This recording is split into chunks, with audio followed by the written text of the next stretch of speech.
Bien-aimés en Christ, nous vous saluons. Nous voici encore devant vous pour notre émission L'évêque enseigne. Aujourd'hui, nous allons parler sur la restauration de Jonas. Nous allons lire dans Jonas 2, versets 6 à 11. Que Dieu vous bénisse. Nous vous informons que vous êtes sur Vainqueur TV, situé sur l'avenue des Cascades au numéro 1. Vous avez besoin de l'aide spirituelle, vous avez besoin d'une église là où vous voulez prier. Les portes vous sont ouvertes, venez ensemble, nous allons glorifier l'Éternel.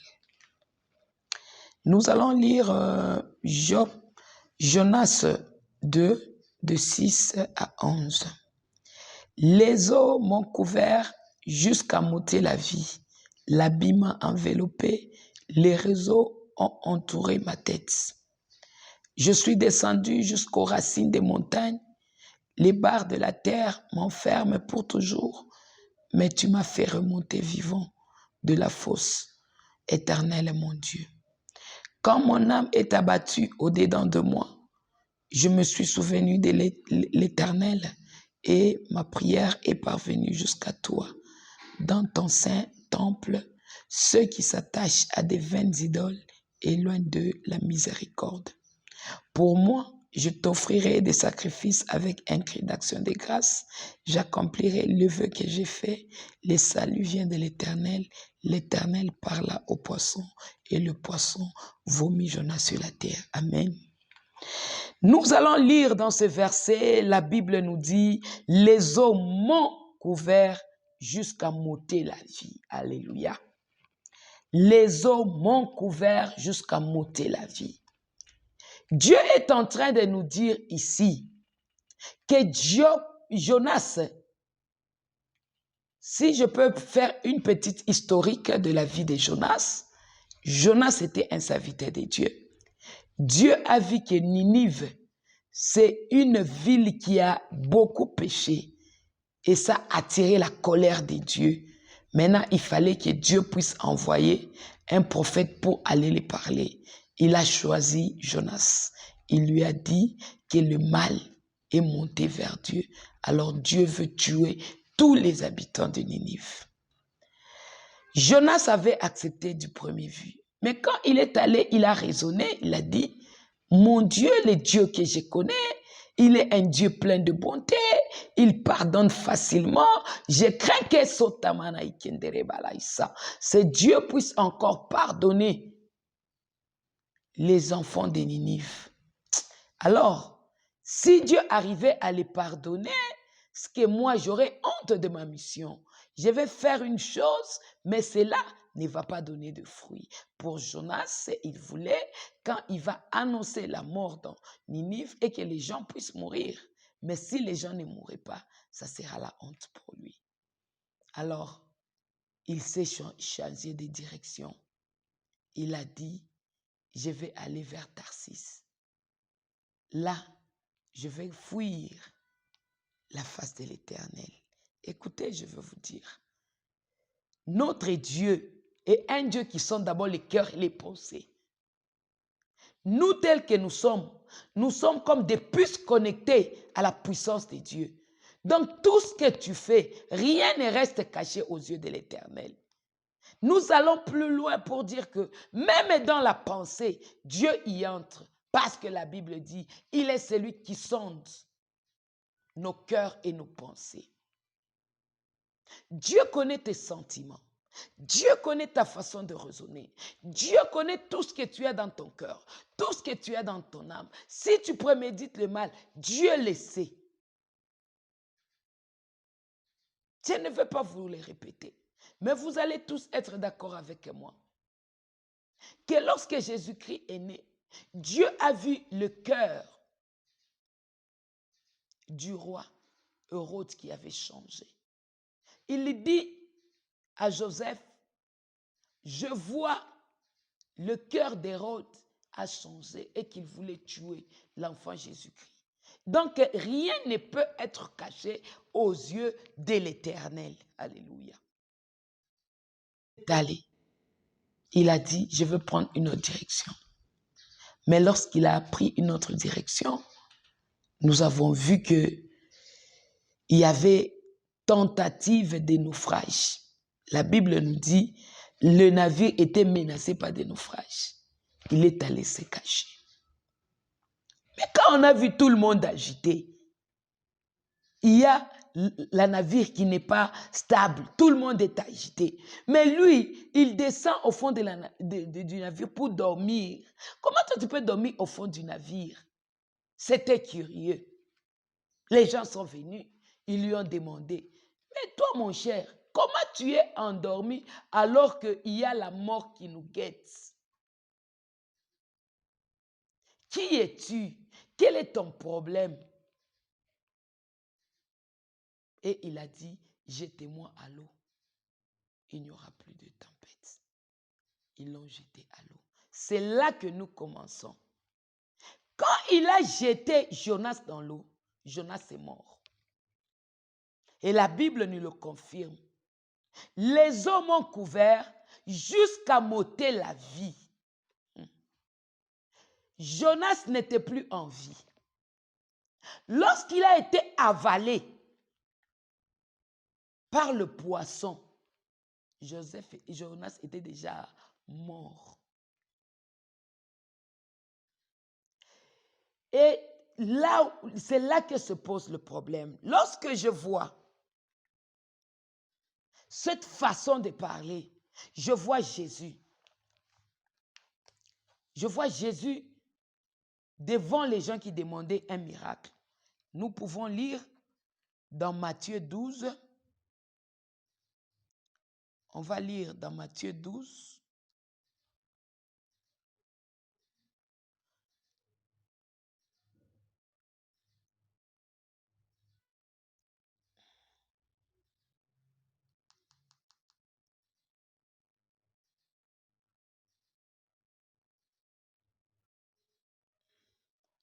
Nous allons lire dans Matthieu 12, le verset 38 au Matthieu 12, verset 38 jusqu'au verset 40. Nous lisons.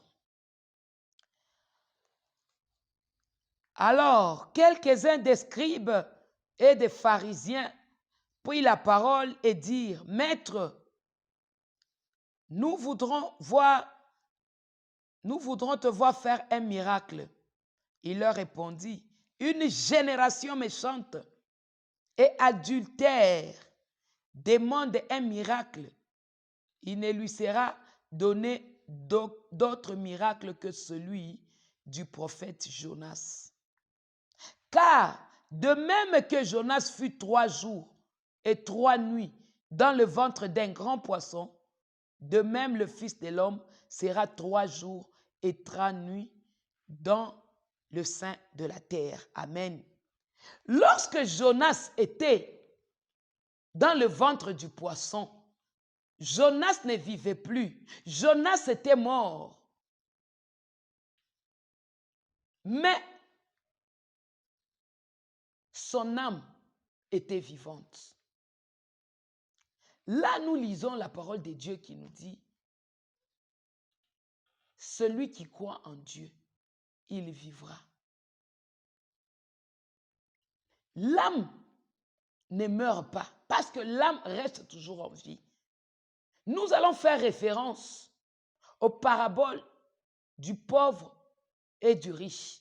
La Bible dit, les pauvres étaient en train de manger les miettes qui tombaient du table du riche. Mais quand ils sont morts, le pauvre s'est retrouvé dans les seins d'Abraham, le riche s'est retrouvé dans l'abîme. Et le riche a commencé à parler. Il a commencé à parler aux pauvres. Je veux vous dire ceci. Même si Jonas était mort, mais son âme était vivante, c'est là que dit la parole. L'âme de Jonas vivait. L'abîme m'a enveloppé, les roseaux ont entouré ma tête, je suis descendu jusqu'aux racines des montagnes. Les barres de la terre m'enfermer pour toujours, mais tu m'as remonté vivant de la fosse. Alléluia. Lui qui était mort, mais quand Dieu l'a remonté, il a remonté vivant. Semblable à Jésus, qui parle aux scribes. Il dit, comme Jonas, moi aussi je mourrai pendant 3 jours. D'autres peuvent te dire que Jonas a prié dans le ventre du poisson. Jonas était en vie. Jonas n'était pas en vie. Jonas avalé, il a été avalé mort. Et quand il était dans le ventre du poisson, l'âme de Jonas a crié vers Dieu. La Bible nous dit, quand mon âme était abattue au-dedans de moi, je me suis souvenu de l'Éternel et ma prière est parvenue jusqu'à toi. Il était mort. Alléluia. Et dans cette mort-là, il s'est souvenu de l'Éternel. Il a commencé à prier. La Bible dit, l'âme qui paie, c'est l'âme qui mourra. L'âme de Jonas n'était pas mort. L'âme de Jonas vivait encore. Et quand, physiquement, on peut constater la mort, mais l'âme était toujours là. C'est ainsi que l'âme a prié. Il a prié, il a crié vers Dieu. Quand Dieu est en train de te montrer les choses spirituelles, il y a toujours une différence. Et pour mieux comprendre la Bible, étant donné que c'est un livre qui est inspiré, il faut que tu puisses être dans le spirituel, avoir l'inspiration du Saint-Esprit pour comprendre et transmettre les messages, les caractères qui a caractérisé Jésus-Christ en ce moment, qui a caractérisé le chrétien en ce moment, qui a caractérisé ceux qui ont écrit la Bible. Aujourd'hui, vous trouvez quelqu'un qui vous dit, non, la Bible a beaucoup d'erreurs telles qu'elle les dit le pape. Non, il ne peut pas y avoir d'erreurs. Il ne peut pas y avoir de confusion. Mais il faut comprendre la parole pour comprendre comment est-ce que Dieu a inspiré. Et si Dieu n'arrive pas à t'inspirer, laisse-moi te dire, mon frère, ma soeur, ce serait difficile pour toi de comprendre la parole. J'ai toujours dit, quelqu'un qui a compris la parole de Dieu n'a pas besoin d'être enseigné pour arrêter de pécher. Parce que quelqu'un qui a compris la parole de Dieu, il connaît le bienfait du péché et le bienfait de la sanctification. Lui, il n'y a aucun exercice à faire pour qu'il puisse garder la sanctification. Si tu vas à l'hôpital, tu trouves un médecin pour se faire seulement injecter. Tu verras comment le médecin est en train de chercher des positions. Vous savez pourquoi? Parce que le médecin sait qu'une fois qu'on va mal administrer l'injection, il peut devenir paralysé. Une fois qu'on va mal administrer l'injection, il peut mourir. Une fois qu'on peut mal administrer l'injection, il peut avoir différentes conséquences. Pour cela, lorsqu'il fait un effort, que même si on doit l'injecter, qu'on l'injecte correctement. Mais un patient qui va là-bas, il est à l'aise, il est tranquille. Quand on est en train de l'injecter, il est tranquille. Il oublie les conditions qui peuvent arriver après cette injection. La même chose avec les enfants de Dieu. Les vrais enfants de Dieu, ils ont peur des péchés parce qu'ils connaissent la rétribution du méchant. Mais si toi, tu es un chrétien de la loi, je dis un chrétien de la loi, ne fais pas, ne fais pas, ne fais pas, mais tu ne comprends pas le pourquoi de ne fais pas. Pour toi, cela va t'entraîner à la curiosité et tu vas commencer à pécher. Parce que arrêter de pécher n'est pas une conviction qui vient qui vient du fond de ton cœur. Parce qu'à l'église, on nous a demandé de ne pas pécher. Moi, je ne pêche pas. L'âme de Jonas était conscient. Il disait en lui, même si je suis mort, mon Dieu est un Dieu miséricordieux. Il peut écouter ma prière et dans le ventre du poisson, compatir et me donner une seconde chance. Quand il était dans la tombe, il était mort, il n'était pas vivant. 3 jours, il était mort. Le miracle a été palpable. Même quand il était mort, il n'a pas connu la putréfaction. Même quand il était mort, son corps ne s'est pas abîmé. Pourquoi? Parce qu'il y avait la grâce de Dieu qui le couvrait. Pourquoi? Parce que même s'il était mort, Dieu allait le ressusciter. Pourquoi? Parce que Lazare dans la tombe, après 4 jours, on a dit, il va sentir. Mais quand on l'a fait sortir, aucune odeur. Parce qu'il y a un Dieu qui restaure. Il y a un Dieu qui change ta position. Il y a un Dieu qui peut surprendre tes ennemis. Il y a un Dieu qui peut transformer ta vie. Il y a un Dieu qui peut te faire entrer dans ta destinée. Il dit, mon âme était abattue au-dedans de moi-même. Je me suis souvenu de l'Éternel. Écoutez, nous voyons dans les films quelqu'un qui est mort, mais vous voyez son esprit en train de tourner tout autour. Oui, c'est une réalité. C'est une réalité. Même si quelqu'un est mort, son esprit, l'âme de cet homme-là est vivant. L'âme de cet homme-là est en train de tout voir. Mais une chose nous est interdite dans la mort.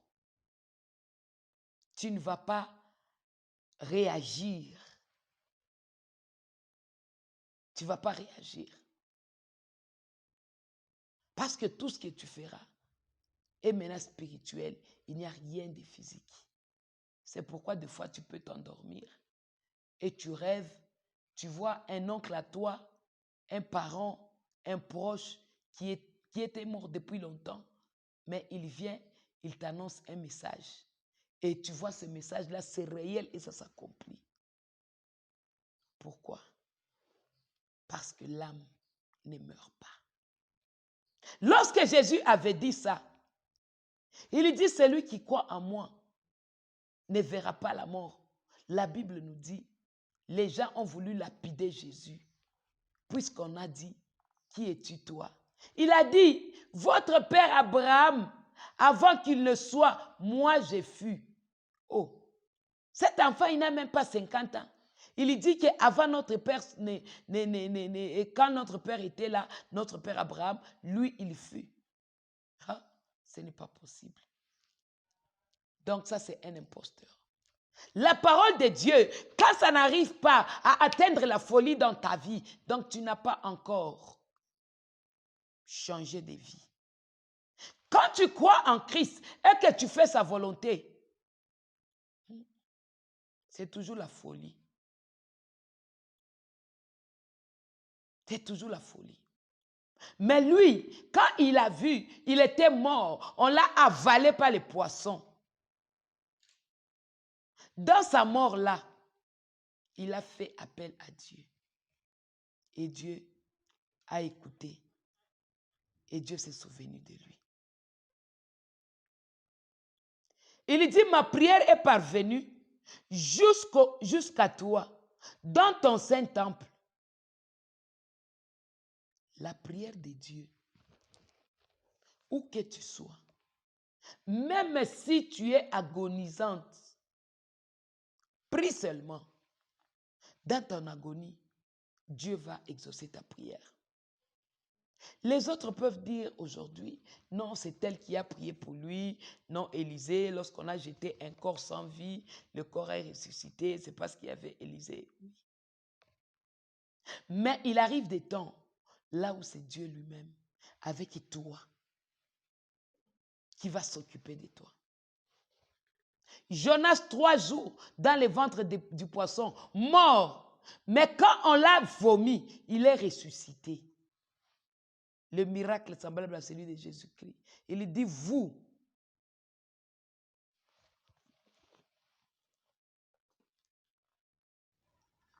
dans 38, dans 39, génération méchante et adultère demande un miracle. Ne lui donnez d'autre miracle que celui du prophète Jonas. Car de même que Jonas fut 3 jours et 3 nuits, pendant 3 jours et 3 nuits, il était mort. Et encore plus, il était dans le ventre d'un poisson. Je pense qu'il allait se décomposer plus rapidement. Mais Dieu, il est un Dieu digne. Il est un Dieu qui nous protège. Écoutez, la sanctification nous permet de voir la bonté de Dieu. L'Éternel Dieu de bonté est un Dieu bon. Il nous garde. Il écoute nos prières. Il exauce nos vœux. Il nous donne ce que notre cœur désire. Il dit, pour moi, je t'offrirai des sacrifices avec un cri d'action de grâce. Je vais te dire quoi? Aujourd'hui, tu as besoin que Dieu t'aide dans tel ou tel autre domaine. Aujourd'hui, tu as besoin que Dieu te guérisse d'une maladie. Aujourd'hui, tu as besoin que Dieu ouvre tes finances. Aujourd'hui, tu as besoin que Dieu fasse une chose dans ta vie. La première des choses, il faut savoir donner les offrandes. Il faut savoir donner à Dieu une belle promesse. Lui, quand il parlait à Dieu, il a dit, je te donnerai des offrandes. Il dit ceci, pour moi, je t'offrirai des sacrifices avec un cri d'action de grâce. J'accomplirai les vœux que j'ai faits. Le salut vient de l'Éternel. Vous savez, si Dieu ne t'aide pas, personne ne t'aidera. Si tu es ennemi de Satan, Dieu viendra te sauver. Mais si tu es ennemi de Dieu, qui te sauvera? Parce qu'on nous dit que Dieu, il est un Dieu plein de miséricorde. Ceux qui éloignent les idoles,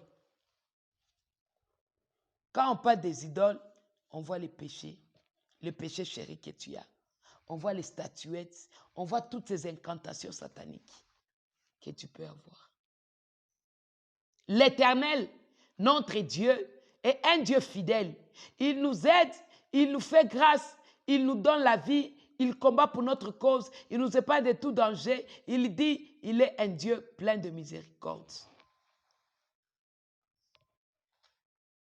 Si toi, tu demeures dans les péchés, laisse-moi te dire, tu ne verras pas la main de l'Éternel. Dieu n'aura pas pitié de toi. La miséricorde de Dieu ne sera pas palpable dans la vie. Quelque part, si tu vois que ta vie n'évolue pas, rentre en toi-même. Jonas, 3 jours dans le ventre du poisson. Qu'est-ce que nous avons vu? Jonas, qui était mort, n'était pas resté comme ça. Dieu avait fait grâce. Malgré qu'il était mort, Dieu l'a protégé. Je veux te dire ceci. Il n'y a rien qui peut te protéger plus que la grâce de Dieu. Nous allons lire dans Matthieu 16, 1 à 4. 6 jours après, Jésus-Christ prit avec lui Jacques et Jean, Pierre, et il les conduisit à l'écart sur une haute montagne. Il fut transfiguré devant eux, son visage resplendissait comme le soleil et ses vêtements deviennent blancs comme la lumière. Et voici Moïse et Élie leur apparurent. s'entretenant avec lui. Quelqu'un pour être restauré, il doit rencontrer la puissance du Saint-Esprit. La Bible dit, il a rencontré Moïse et Élie pour qu'ils puissent les réconforter. Mais, lorsqu'il parlait, une nuée est venue et les a pris tous les deux. Vous savez, Dieu nous avertit toujours. Dieu nous parle toujours. Dieu a besoin de nous et nous avons besoin de Dieu. Si le monde n'a pas existé, l'importance de Dieu allait être minime. Mais comme le monde existe, Dieu, c'est sans Dieu dans la diversitude, dans la diversité. Il se sent Dieu. Il agit, il garde, il protège, il répand sa bonté. Et ressuscité, il est venu à la vie. Il n'a pas donné l'argent, il n'a pas corrompu, mais la miséricorde de l'Éternel a agi. Selon que son serviteur lui a fait une promesse qui a changé. Laisse-moi te dire, le temps est venu où tu dois faire une promesse avec ton Dieu. Pour que Dieu change ta position, il faut qu'il trouve de l'intérêt dans ce qu'il est en train de faire. Il faut que Dieu trouve sa part dans ta vie. Quelle est la part de Dieu dans ta vie? Pourquoi Dieu te garde? Pourquoi Dieu te bénira? Pourquoi Dieu te donnera la bonne santé? La part de Dieu. La part de Dieu. Nous devons plus nous atteler sur ça. Nous devons laisser les distractions. Nous devons laisser les iPhones. Nous devons laisser tout ce qui frappe à l'œil. Aujourd'hui, c'est tout le monde sur les réseaux sociaux. Nous sommes en train de voir les jeunes filles se dénuder, exposer leur nudité devant les réseaux sociaux. Ouf, quel avenir pour cette jeunesse. Quel avenir pour leurs enfants. L'enfant qui verra la nudité de sa mère. Puisqu'aujourd'hui tu es jeune fille, demain tu seras maman. Demain, tu seras tante. Demain, tu seras belle-mère. Mais sache que l'image que tu publies restera sur les réseaux. Et ton beau-père verra cette image-là. Malheur à toi. Malheur à toi. Et quand je suis en train d'entrer dans les vifs, les gens passent. Ils sont en train de présenter des insanités. Oui.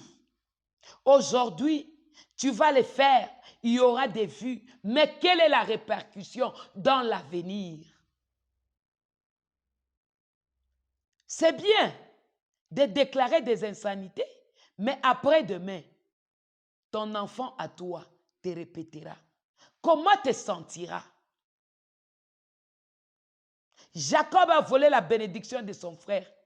La Bible dit que son papa est allé en paix.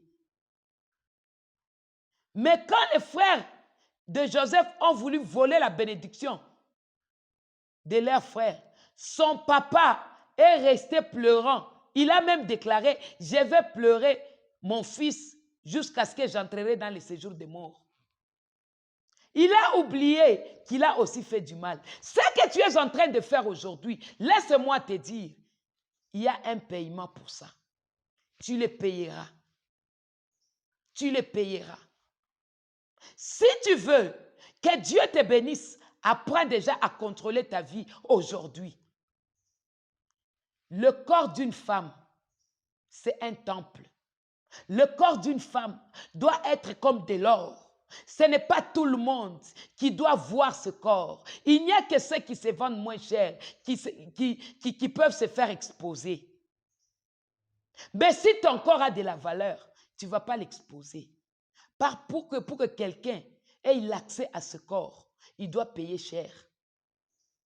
Pour que quelqu'un puisse jouir de ce corps, il doit être en mesure de l'honorer.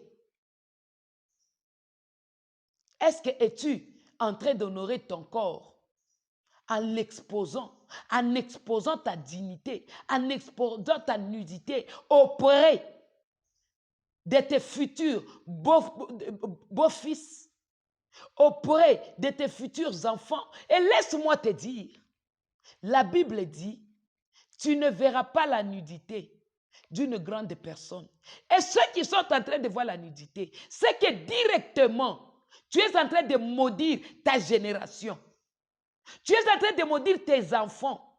Même si tu n'en as pas, tu as toujours des enfants qui viendront.